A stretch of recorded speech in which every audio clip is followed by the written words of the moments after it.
Hello guys, I'm Greg. And I'm John. John and I had the privilege, thanks to a man named Ryan Fonz. I almost said Shoes. That's the star of the gallows. Ryan Fonz at STX. He invited us to this special trailer event where they showed a 3D trailer of Valerian and the City of a Thousand Planets. The trailer that I'm sure all you guys wanted us to do a reaction to. Oh boy. But no cameras were allowed inside the Arclight we were at. That's right, we could not record it live. So we're going to talk about a couple of things, okay? We'll talk about the trailer for sure, but we also want to kind of share our weird experience a little bit. We thought it was going to just be a Q&A with Luc Besson and CARA DELEVIGNE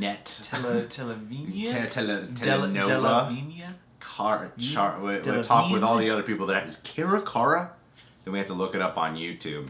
Thanks to Danielle over at Screen Junkies News. It's CARA. She says it in this video. It's CARA. So I thought it was going to be a Q&A. We watched this trailer. Trailer's badass. We'll just go in chronological order of this event. They showed the trailer twice. Luc Besson comes out. He's kind of funny. Kind of seems like he doesn't give a shit about press events, but that's a cool director. All cool directors kind of behave that way. But he has the kindness. Really normal. Yeah. He's like, some people dress up nice. I didn't at all because I thought it was just gonna be like we're just watching a trailer at Arclight. Sure. Yeah, I wasn't exactly sure what the scope of the event was. Yeah, and CARA DELEVIGNE shows up. And she just is like absolutely stunning. Like holy crap! Decked out to the 12s. She had this wonderful Luc Besson showed up like he was gonna go pick up a sandwich. And CARA DELEVIGNE shows real. up like it's the premiere of Valerian. Shows up looking like an anthropomorphized disco ball. Yeah, and wow, she's absolutely stunning. And she was funny and quirky when she came out in her intro. Yeah. Then they showed the trailer twice. Two. We'll talk about the trailer now. It was in 3D. It was in 3D, and it was some damn good 3D. Yeah, it was pretty sweet. I thought, it was pretty sweet. If any of you guys have had the opportunity, they don't have it anymore at our Universal Studios location in LA. I think they might have it in Orlando still. T2 3D. They don't have it in LA. It's despicable me now. Damn. Terminator 2 3D was one of the coolest thing, and the way the trailer started, it sounds like the Terminator song. Yeah, they have this percussive motif that repeats. And then with the 3D glasses on and watching the trailer, it felt like I was in T2 3D because the 3D was really good. Yeah, there were a couple times where it really popped out at me, and I was surprised. And the visuals are like phenomenal. Like I'm sure they set us up at the trailer in the theater with the 3D to show you that this is going to be a great movie going experience.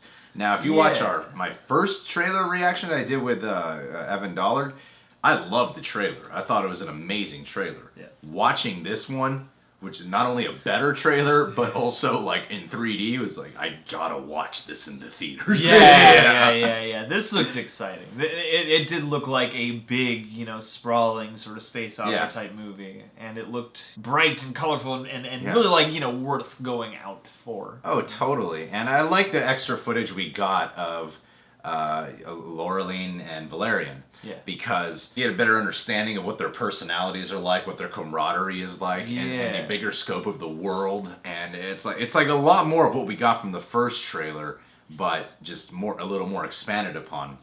And that music in the trailer is just so. That Beatles song. Yeah, watching it in the theaters is a rather soothing, hypnotic experience. Yeah. Honestly. Yeah, it's like a weirder, darker, trippier, more foreboding Garden of the Galaxy. But it still looks really entertaining and super fun. Yeah, and that's one thing I think Luc Besson always delivers on. So I think Luc Besson makes fun movies, and he's written a lot and produced a lot. Yeah, and he knows how to make an entertaining thrill ride. And from hearing a little bit more about this is there's 29 comic books, and this was what inspired The Fifth Element. And at the time, he couldn't make The Fifth Element, and now he can. So it's like, and Fifth Element's regarded as one of his best movies. No, he did make The Fifth Element. At the time, he couldn't make Valerian. I mean, yeah, you understood. And I'm just making sure the internet doesn't eat your soul. Yeah, they will. Yeah, you can see Fifth Element aspects to it when you see the visual style, but then really it's in reverse because it was the comics that inspired a lot of the visual aesthetic and style of The Fifth Element. So I'm very excited for this because this is passion project. Yeah. All right, here's where the night got a little weird for us. I'll walk you through it in our experience. It was fun. It was a fun night. It was just a little off. It was really cool. We just didn't know what to expect quite. Yeah. And we'd never been to something exactly like this before. Yeah. So I do it again. Like once I got the idea, I was like, this is cool. Ryan informed us before they showed the trailer that so all the questions can be won't be asked here. That's all going to be at the after party at Stella Bar, and we were like, "There's an after party." Apparently, we missed that email. There was an actual email. I checked. We missed that email. Well, yeah, it said there was a reception, but I didn't realize that it was like, this is where we will go. I thought it was just like, it's a mixer. So we go to Stella Bar, and they hooked this shit up, man. It was fucking crazy. I've been dieting. It was legitimate. But I was like, you know what? This is a rare thing that happens. So there's not a lot of people. We don't know. Like, we go to the theater, and there's only a handful of people. And they had it in a giant auditorium. Yeah. We were in, like, Theater 3. Yeah, it was a giant auditorium with very few people in there. So I feel like it would have looked like there were more of us if it was smaller. So they rented out the restaurant. We go in there. They have all this, like, food there. And then, like, everyone gets a table. Where waiters are waiting, and then we got like wine and an appetizer. It was crazy. He just hooked it up, and then Ryan. It seemed like they just rented out the space. They did. They rented out the space. Because when I got there, I thought it was like regular. Like I couldn't tell where we were supposed to go, and then I realized like, we're mostly the only people here. And then Ryan says, comes up to us, and he says like, so do you want me to put you up next to go talk with Luke and Cara? And then I looked at it, and I was like, wait. We're going to be able to talk to them? Yeah. And John and I freak out naturally at opportunity. This is how So we were like, could you come back to us in a few minutes when we have like... prepared. Because we were like, we got to ask questions. If we're going to ask a question, we're going to make sure it's not something that everyone's asking them, you know? Take a shot at a good question, you know? We thought for a while, a little too long. We go in line. I think it just worked out that way. I think everything was kind of... With these kinds of things, anything that involves like discussions are going to run behind a little bit. So we could have gone next. We didn't. And then about 15, 20 minutes go by of us like have a little more wine, go to the bathroom, thinking of stuff. Enjoying the accoutrement. Because we're like, we're going to be one-on-one with them. Yeah, what are we going to do? It's so nerve-wracking. And then we thought for too long, and then we got put with the last group, which is still cool, though. We were at a table, just a table. Just across from them at a table. Just like with a few other people at a table with Cara Delevingne and Luc Besson. It's so weird to me. Yeah. Just sitting right across with, like, making eye contact. And like, it took us a long time to realize, like, this is like a casual press junket thing. Yeah. Like, I went on Collider today, and someone from Collider who writes articles was there, and he posted his interview that he had at that thing. First off, I just want to say thank you to all the subscribers. Yeah. Because that was one of the holy shit.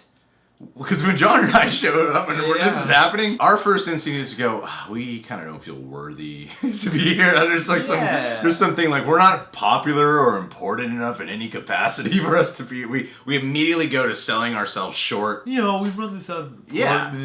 And then we realize when we talk to people, other people who were there and the people that invited us, that like, holy crap, it's because we have a following because of you guys, seriously. Like all of us because in that room. of you dudes and girls. The common thread. We're meeting Luc Besson, Cara Delevingne, and having like a shit ton of free food and drink. It's nuts to me. And I know like there's a lot of YouTubers who are probably used to that, and it seemed like there were people there who were very much used to that. Yeah, it was surreal. It was just very surreal for us. And as far as what we asked them, there's a couple people that asked them some questions that were nice. Asking about inspirations and stuff for things that you could read in other interviews. Yeah. I came up with the perfect question because we didn't have much time, and I managed to get one of the last questions in. Yeah, you snuck in there. I snuck in there. I said, I have a question. I just interrupted this awkward table because no one really knew how this worked. Yeah. It's like, do we just go, can I ask a question, or is this supposed to be like, we're faking this as a regular conversation? Yeah. Are we just hanging out, or do we go round table? So I went with what I do, and if I feel uncomfortable, I kind of just roll with it.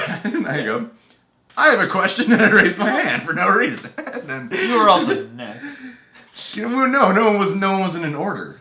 I know, but it just happened that people that were asking. Yeah. Just the guy there, and then the guy there, and then you. I was like, all right, if I'm gonna ask this question, because Cara looked like a little bored throughout the night. Whenever I looked over, she looked like she was bored or disinterested. So I was like, I gotta ask a question that'll get both of them interested. Yeah. And I know my Luc Besson. Maybe you can remember what he actually answered. You gotta understand, like, this is a director I really admire, and this is a star in front of me. I said, hey, I love a lot of your movies. And he said, what? And then Cara's like, he said he loves a lot of your movies. And then I just repeated that again, and then she repeated that. So I repeated it again. Because I didn't know there's like a weird bit going on. It's a tall restaurant. The acoustics weren't great. It was kind of hard. Yeah, and I said, I love a lot of your movies. You have a really good eye for casting badass female leading characters. What was it about Cara that really drew you to casting her in it? Yeah. I'm like, this question involves the two of them. Yeah, there you go. So then Luc, he gave like some metaphor about tennis and about noticing talent. Well, yeah, I mean, he basically elaborated on a quality that he saw in her. Not only that she seemed to have a grip on her abilities, but also that she had, like, you know... he gave a very long answer. Kind of a philosophical answer, about, like, she seemed to demonstrate this sort of innate understanding of life and humanity. She's very real and fearless. He gave a very long, detailed answer praising, like... Honestly, I wish I could repeat it back to you, but the whole time he was answering for a while, I was, oh... Listening intently. The whole time I was thinking, he gave a reaction. I can't believe Luc Besson is talking to me right now. This is the craziest fucking thing in the world. He's addressing me. I'm also in the room. Not actually processing what you're telling me. I'm just like really caught up in the fact that you're talking to me right now. I was like, all right, this is my time to learn a little segue into a question with Cara. In the spotlight. So I went to go ask Cara a question, and she's like, just wait, hold on, because she was like overly blushing at everything Luc said, and she like hugged him. And I was like, sweet. I hadn't seen her react that way all night. I asked the right question. Even though it was like his answer that made her blush, I was like, I'm just glad I got to ask the right question at the time. He paid her an intense compliment thanks to you. And then I asked her... He gave her like a terrific compliment. Like, and it sounded genuine. And I asked her the same thing. Like, did you identify with the role? And was there like, you seem to do martial arts in there? Did you have to do combat training? She said, yeah, she had to do a lot. She's done it before. She gave much simpler answers. I was still thinking the same thing with her, like, oh my god, this beautiful star is just talking right to my eyes right now. Like, this is the weirdest fucking thing in the world. She actually said in real life she'd be more like Valerian. Yeah, oh, that's right, she did say that. That's why I was curious. I was bummed. I didn't get to ask a question, but I was curious to hop on the back of that. I felt bad. They only had 3 of us ask, like, I asked like a 2-parter, but the one guy with the He took, video game questions. I was like, what? Yeah, one, it was also like, it was hard to hear in the room, and you know, he had some like preparation with his questions, so I think we kind of lurched into it. So actually by the time whoever was just before you, like kind of toward the end of them answering his question or her question, somebody came up and said like 2-minute warning. Oh, really? So yeah, like you jumped in like right on the end of the 2-minute warning. Okay, perfect. That's why you gotta take risks. That's our trailer review of Valerian in the City. No, the trailer looks really cool. I mean, the trailer looks great. I'm sold for sure. There are a lot of really cool, you know, different different looking places, different looking worlds. You know, I don't know exactly the nature of the 1,000 Planets. Alpha looks crazy and intricate, and that seashell place and stuff. Like, there's some really sweeping. It's a rare movie where I'm like, I think I'm gonna probably go on 3D. Yeah. I'm like more than confident, like 99% sure I'm gonna go on 3D for this one. I mean, you know, we don't have to tell you that it looks visually dazzling, and I think the 3D will probably be worth checking out for this. It's actually one of a couple of things lately that has impressed me with 3D. So thank you to Ryan at STX. Yeah, thank you guys. Holy shit, thank you to you guys, because we wouldn't be having like people like Ryan at STX contacting us if it was for you guys. Yeah. No, this is like, you hear, I constantly hear people like going to do cool things like this. It's just an honor. Subscribe to The Real Rejects. He's Reasons to Jerry on Twitter and Instagram. He's a social media manager at Blumhouse and The Real Rejects. And shout out to Danielle Radford, who we met from Screen Junkies News. She's a funny woman, that one. Yeah. She's a funny woman. Very cool. She's very cool. She was giving me the eye. Oh, really? That's exciting. No. Oh, I'm sorry. But Cara wasn't either. But Luc. With Ryan. And the camera. Let's cut it.